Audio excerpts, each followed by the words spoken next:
What's up guys, Artem MMA Analysis here, going to be talking about PFL 2022 number 3 regular season. I feel like this is my 5th time recording this intro because I keep stuffing it up, but what I've been trying to say is that I feel like PFL this year for some reason isn't getting talked about as much as it was last year, which is kind of strange because they had that contender series sort of thing going on.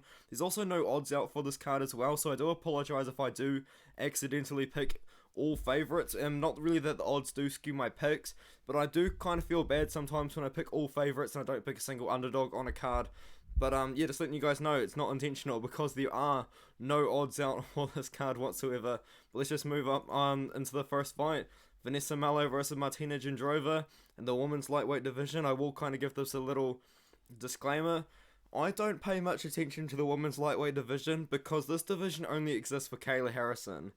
And what other promotion do you have a women's lightweight division? Like, even Martina Jindrova, yes, she weighed at 155 last, but Vanessa Melo is a bantamweight in the UFC, or was a bantamweight in the UFC, you know? Like, the women's lightweight division only exists to make Kayla Harrison look good. Like, it just doesn't make sense to me. It's not something that I really bother following. Like, no disrespect to these ladies, but we all know who's going to win the women's lightweight division at the end of the year. But Vanessa Melo, she's not in the UFC anymore, even though she came off a win against Sarah Moraz. But even then, Sarah Moraz had an even 6-6 record before that she did lose a 3-fight losing streak in the UFC, and so she went 1-3 in the UFC. Martina Jindrova is 4-2, a lot less experience, but she does have a split decision win over a 2-0 girl. Prior to that, wasn't beating as high level competition as I think that Vanessa Melo is. I feel like Vanessa Melo probably should be able to beat Martina Jindrova here. I wouldn't be too surprised if Jindrova managed to get the win though. But that's my pick, Vanessa Melo to win this one. Abby Montes. Abby Montes, I believe, is yes, she is. She's the girl that beat Clarissa Shields, but it's been a lot more well-rounded. Clarissa Shields obviously has that insane boxing background, boxing champion. And Abby Montes just managed to be a little bit more well-rounded, used a bit of wrestling as well. Olena Kolesnyk, at one point she was 5-0, but now she's on a 4-fight losing streak to Pam Sorensen.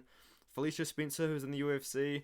Taylor Guardado, who actually made it to the finals last year. And then Larissa Pacheco, but Larissa Pacheco is a very good fighter. She's got the call up again. She somehow managed to miss weight in her last fight. I'm still going to be picking Abby Montes to win this one, probably by a decision, just using some wrestling like she did in her last one. Jarrah Al-Silawi, versus Gleison Tibau. I'm picking Jarrah Hussein Al-Silawi. I feel like this is a signing that UFC have missed out on, to be honest. I feel like Jarrah is a great prospect. I think he will be able to beat Gleison Tibau, although Gleison Tibau is 4-1 in his last 5 fights. His loss to Rory McDonald, man. His win over Rory McDonald, has got to be one of the most controversial decisions of all time. I feel like the judges definitely had money on Gleison Tibau on that one, because he did not win that fight, man. He fought Michael Lilly at 175 pounds in his fight to get into the PFL. I can't really remember the name of it. It's not the contender series, but something like that. And before that, he did have good wins over Brave FC. I mean, he lost that split decision to Abduragimov, which he should have won, so he obviously avenged that with a KO. And since then, he went on a bit of a win streak. PFL have picked him up. The UFC are probably a little bit upset that they didn't get him, because he's a very good prospect. I'm picking Al-Silawi to win.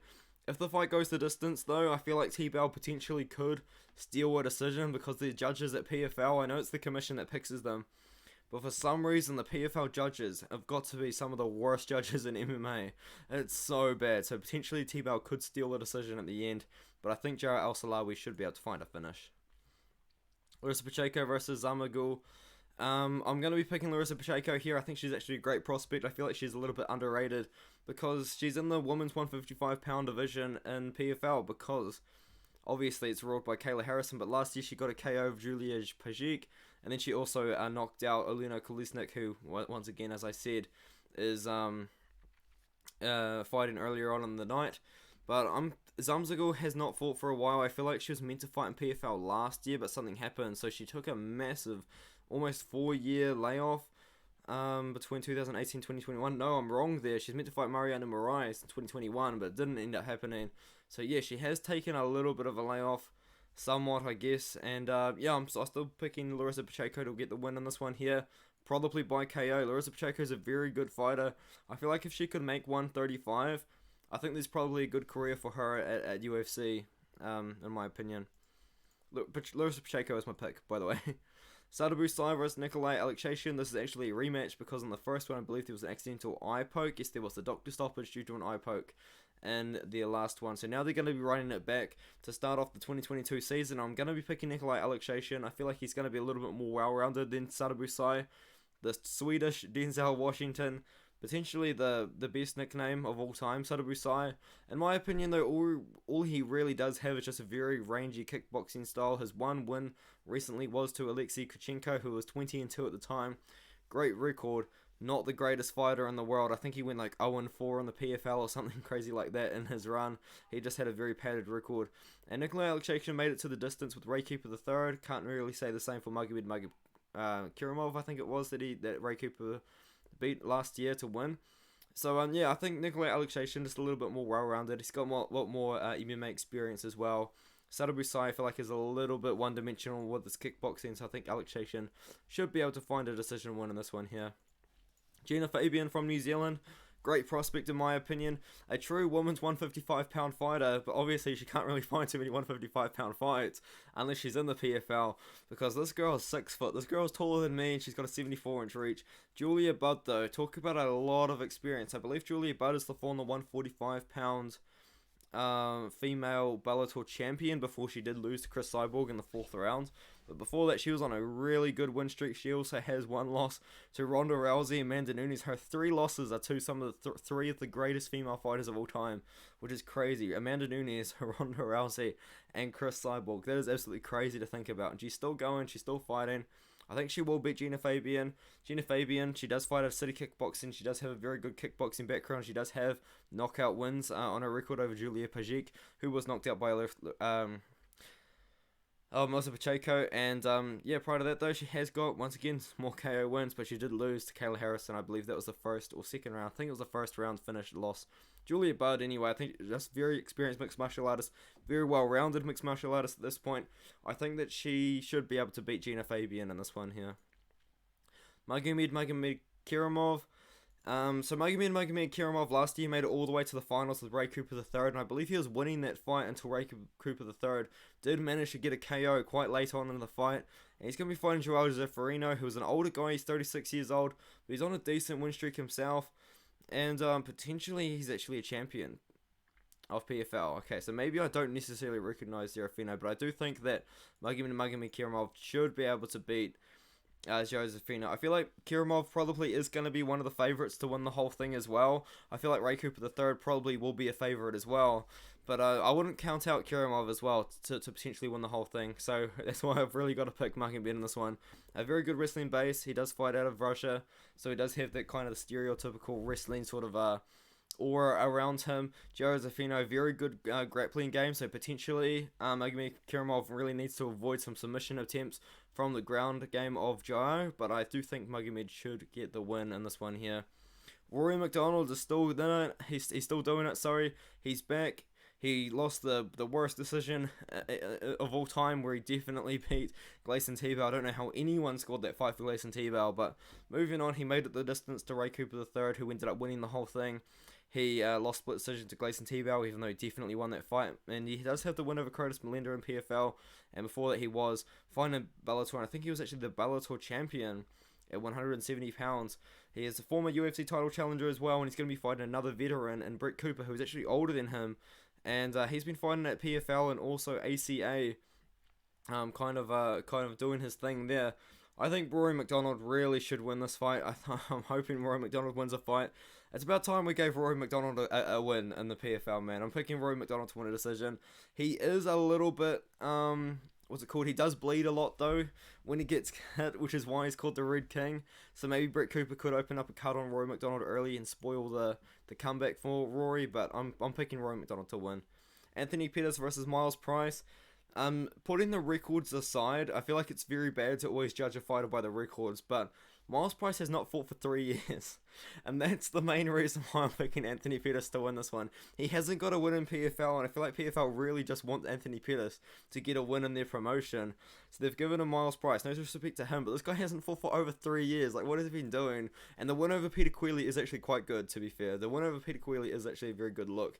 But what has Miles Price been doing for 3 years? Has he been injured? And I just haven't really been paying attention. But Yeah, I will be picking Anthony Pettis to win. But the thing is with Miles Price, he doesn't have the prettiest record in the world. But most recently, though, or his most recent fights, he does have good wins on his record, and he does have, obviously, that win in Bellator. But I don't really know what happened for him to take a 3-year layoff. Anthony Pettis, on the other hand, he left the UFC off 2 wins over Donald Cerrone and Alex Morono, and then he lost to Clay Collard. And Clay Collard's very good. He recently beat Jeremy Stevens. And Raush Manfio split decision lost there. I think Raush Manfio ended up winning the whole thing, so it's not really a bad loss to have. I'm picking Anthony Pettis to win this fight. He probably should win it by a decision, to be fair. I do expect the fight probably will go the distance. Anthony Pettis, they found an opponent for him to beat. Miles Price had it for 3 years. I don't necessarily know why he's taken so long off, but it should be a good opportunity for Anthony Pettis to win. Now, this is a very good fight that I think has been cancelled. Hold on, I just opened up this card. I didn't realize that the Ray Cooper III versus Magomed Umalatov might be cancelled, but it's still coming up. So we've actually got, maybe this literally just happened as I'm recording. That is crazy. So Ray Cooper III versus Carlos Leo, stepping in on very short notice. I'm picking Ray Cooper III to win. I was picking him to beat his most recent opponent. But yeah, I'm picking Ray Cooper III to win. Carlos Leo does look like a very good prospect. I don't really know anything about him. I know he did win on their PFL Contender Series. I think they might have won twice, actually. Because I know they did like a redemption one, but point is, Ray Cooper III won last year. He knocked out Magomedkeremov as an underdog. He beat Rory McDonald by decision, beat Nikolay Aleksakhin by decision, and submitted just Jason Poney to kind of get into the finals. He made it all the way to the finals. I feel like as a 29-year-old Ray Cooper III, I do want to see this guy into the UFC at one point. Hopefully after this season, the UFC can send him a really, really good contract and get Ray Cooper III into the UFC. He's a great prospect. Yes, he's almost 30 years old, so he's a little bit older for a prospect, but he's got so much experience already. He's proven that he can beat a lot of guys. I didn't realize that this fight was cancelled. His original one was against an undefeated Magomed Umalatov. Now he's going to be fighting Carlos Leo. I don't know about that until just now. I still will be picking Ray Cooper III. So much for my research on Umalatov. But anyway, Ray Cooper III is one of the favourites to win the whole thing. He won last year. So it's going to be a very good 170 pound division. Now, Marina Martina versus Kayla Harrison. I know Marina Martina does actually have a very good grappling game herself, but it's not going to compare to Kayla Harrison. I think Kayla Harrison is probably going to finish Marina Martina in the first or the second round, either by ground and pound TKO or a submission. This is Kayla Harrison's show. She's been beating not the greatest level of competition in PFL and getting paid a lot of money for it. So good for her. I don't really see why she would want to leave. This is Kayla Harrison's promotion, to be honest. She kind of owns PFL at this point. It's kind of weird. They literally made a division just for Kayla Harrison, but then again, they made a division just for Chris Cyborg in the UFC. Marina Martina, she does actually have a good grappling game herself. I know she does have, I think it might be judo credentials as well. Kayla Harrison, 2-time judo gold medalist. But I think that it's Marina Martina that also has judo credentials or something like that. She's got grappling credentials anyway. But I did pick her to beat Claudia Zamora in her last fight, but a win over Claudia Zamora doesn't convince me that you're going to beat Kayla Harrison. So I'm picking Kayla Harrison to win that one. That's my early picks for PFL. Hopefully you guys enjoyed the video. If you did, leave a like. And if you want to get a 125% sign-up bonus, join BetUS using my affiliate link. And you can be into, obviously, win. You don't actually win anything, so you put $100 in, you're going to get 125 back, so you got $225 to play with, even though you only spent $100. So yeah, I'll see you guys later.